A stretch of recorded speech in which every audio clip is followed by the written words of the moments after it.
Bapak-bapak, saudara-saudara yang terkasih dalam Yesus Kristus, partisipasi politik adalah ekspresi iman. Nah, ini dia.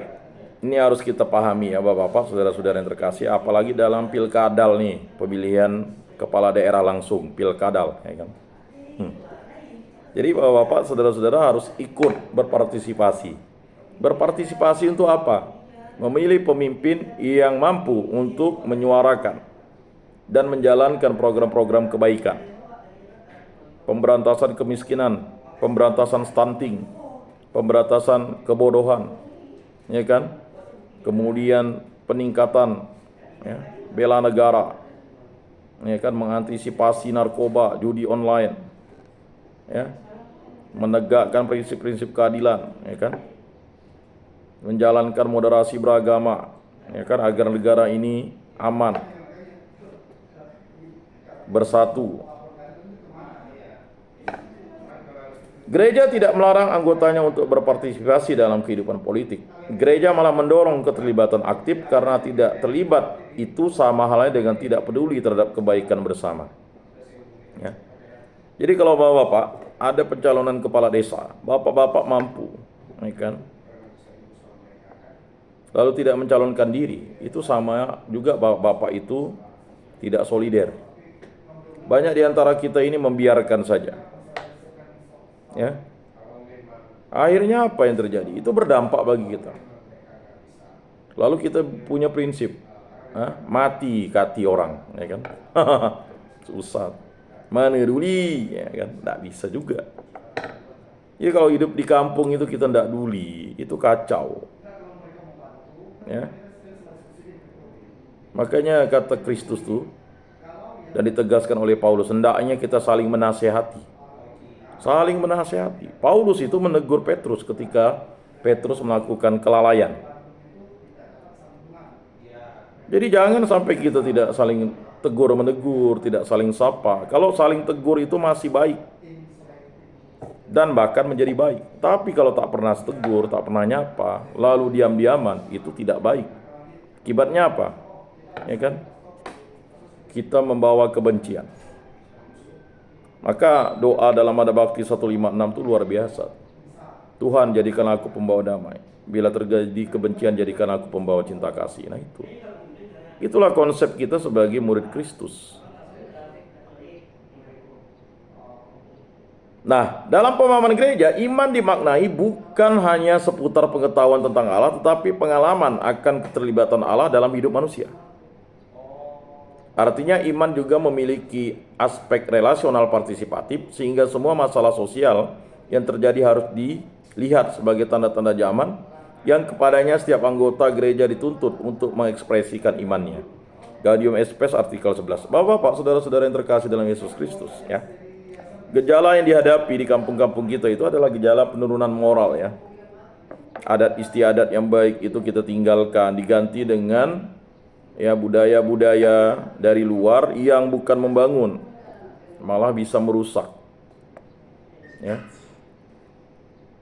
Jadi tradisi-tradisi yang baik itu dipertahankan, kemudian tradisi-tradisi yang membangun dari luar kita bawa, ya, tradisi untuk sekolah, ya kan, tradisi berpendidikan tinggi, ya, tradisi mengetahui, ya kan, kita harus punya itu, ya.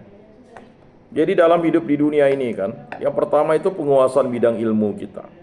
Kita bangga kalau di kampung kita ada dokter, ada perawat, ya kan, ada mantri, ada PNS, itu harus ada kebanggaan.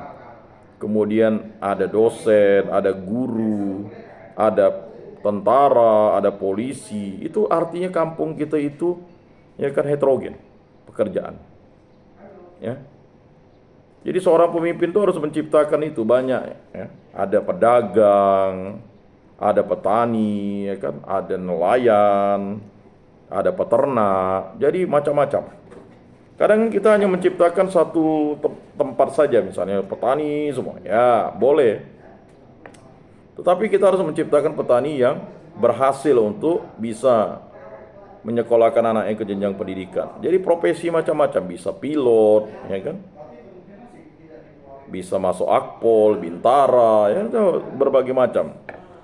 Dan itu harus kita mulai kita sharingkan, dan mulai dari kecil-kecil itu udah kita nasihati anak-anak itu untuk tidak melakukan tindakan-tindakan yang salah. Ya, kita larang anak-anak itu minum alkohol, ya kan, karena usianya belum dewasa. Ya, kita larang anak-anak itu ngembun, ya kan, tujuannya supaya badannya sehat. Kita wajibkan anak-anak di kampung kita tuh sekolah, SD ada, masa ya kita wajibkan SMP. Sekarang ada undang-undang perlindungan anak kan, tidak boleh kawin di bawah umur kan. Nah, kita wajibkan anak-anak itu SMA, bahkan kita bisa membiayai siswakan di kampung kita, membiayai, ya kan. Kita buat pondokan yang bagus di kota kabupaten, ya misalnya rumah kampung A, ya untuk menyekolahkan mereka biar minimal ya, tingkat SMA, tingkat SMK. Kalau di kampung kita itu SMA, SMK semua mudah kita ajak untuk berbicara. Bahkan kalau kita peduli lagi, kita suruh mereka kuliah. Di beberapa kabupaten sekarang udah ada universitas, ya kan? Sekolah tinggi sudah ada, ya. Luar biasa. Ya kan? Kita tidak perlu lagi sekolah di Jawa, ya. Bahkan di beberapa kabupaten itu ada tingkat S1, bahkan ada S2-nya. Ya. Ada sekolah tinggi, ya. Bidang ilmunya, ya. Udah mumpuni. Mengapa kita tidak suruh sekolah kan? SD sudah dekat di kampung kita. Ya, kita cek anak-anak itu. Mengapa dia tidak sekolah? Oh, tidak bisa beli baju. Ya, diadakanlah dengan subsidiaritas tadi itu. Nah, itulah menjadi pemimpin itu harus seperti itu. Dicek, kepala desa ngecek. Ini jangan jadi kepala desa tinggalnya. Ini lucu. Ini mohon maaf ya, bukan kritikan. Ini kepala desa, bukan tinggal di desa itu. Justru dia tinggal di kota, di tempat lain, jauh lagi. Jadi kalau masyarakat berurusan tuh pergi di kota kabupaten, kan lucu. Bagaimana dia mau menata kampungnya, menata desanya kalau dia tinggal? Ya kalau memang urusan, ya, kalau misalnya jam kantor Senin sampai Jumat, ya Senin sampai Jumat ada di desa dong. Ya masalah dia punya rumah di kota kabupaten, ya silakan Jumat, Sabtu, Minggu dia di sana kan. Ini mohon maaf, dari mulai desa dan sekdesnya itu ada di luar kampungnya. Bagaimana dia tahu dengan keadaan kampungnya, ya kan? Ya tidak masalah, misalnya kepala desa itu misalnya pergi ke kota kabupaten untuk mencari akses-akses, ya kan, investor-investor baik yang akan menanamkan modal usaha di kampung itu, tidak masalah. Tapi jangan seluruh aparaturnya itu lalu juga menghilang kan? Kantor desa dibuka, jam berapa jam kantornya? Kan ada honorariumnya itu. Ya. Ini kantor desa dibangun, habis itu ya udah. Senin, Selasa, Rabu, Kamis, Jumat kan enggak ada buka kantor, ya bukalah pelayanan kantor, ya kan. Orang mau buat macam-macam, KTP, KK, mau lapor ini, lapor itu. Nah, jadi kantor desa itu hanya ujung-ujungnya menjadi berdebu. Ya kalau mulai dah, ya.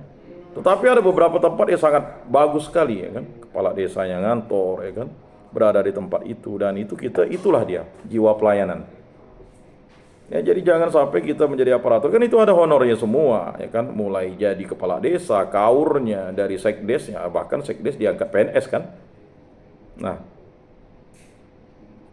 kemudian ada kaur-kaurnya, ada kepala dusunnya, kadusnya, ada RT-nya, ya kan, ya walaupun honornya kecil, tetapi dapat honor dari negara, kan begitu.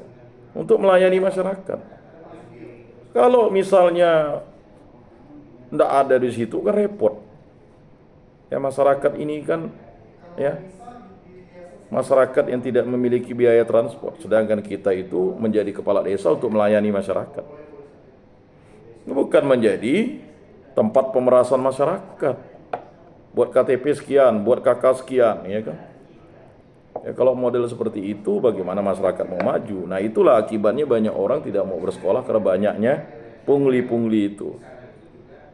Dan itu bukan jiwa pelayanan kita, ya kan? Nah, makanya Bapak-bapak, saudara-saudara yang terkasih, siapa tahu nanti keluar mau jadi kepala desa, ya silakanlah jadi kepala desa yang baik. Hak politik Bapak-bapak untuk menjadi kepala desa masih terbuka kok, ya kan? Justru kita akan membangun desa kita itu untuk mencapai kebaikan. Banyak kita ciptakan pemimpin-pemimpin, bukan hanya jadi kepala desa. Dia bisa jadi kepala dinas, bahkan menjadi bupati, bahkan menjadi gubernur. Ya, kita berbangga. Ini jangan mati hati orang, ya kan? Mana duli, ya kan? Biarlah aku hidup, kita mati katanya. Ya kan? Pokok udah jadi kepala desa tinggal ya. Saya ingat murid kursus saya dulu tuh. Aduh, enak Pak jadi PNS. Ngapa? Kalau buka steker gaji tuh dia bilang kan. Amplop gaji itu tinggal koyak Pak, nanti di warung. Oh, iya bayar reken semua tuh saya bilang. Tapi enak Pak, ya kan? Dan sekarang dia kepala desa. Luar biasa dia cita-citanya tuh. Tapi dia pendompeng juga waktu itu. Nah, saya masih tanya, masih merusak alam gak dia? Ya kan? Oh tidak Pak, mengolah alam katanya. Ya. Tetapi itulah tadi, menjadi kepala desa itu harus bisa mengelola sumber daya alam yang ada, ya kan? Alam di Kalimantan Barat ini begitu indah, bisa jadi objek wisata, kampung wisata, hotel wisata. Ini tidak jalan kan? Ya. Cita-cita kita jadi, kita tidak perlu dirikan hotel, tapi kalau misalnya di kampung itu ada 40 rumah, ada satu rumah yang dikhususkan untuk wisatawan, ada AC, ada toilet, standar hotel dibuat kan? Dikelola oleh masyarakat desa itu yang bersihkan. Jadi kalau ada wisatawan tinggal di situ dia. Jadi ada 40 kamar di kampung itu kan. Ada misalnya tradisi misalnya tahun baru padi kah, barape sawah kah, nutup tahun kah, atau besamsam kah, atau apa, atau tradisi apa mereka bisa hadir di situ.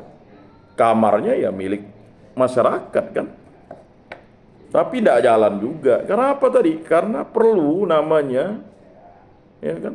Alam kita begitu indah. Kalau di Filipina orang pergi misalnya itu ya ke pedalaman itu hanya untuk tur, ya kan? Kalau kita di apa di desa-desa yang punya sungai itu kan.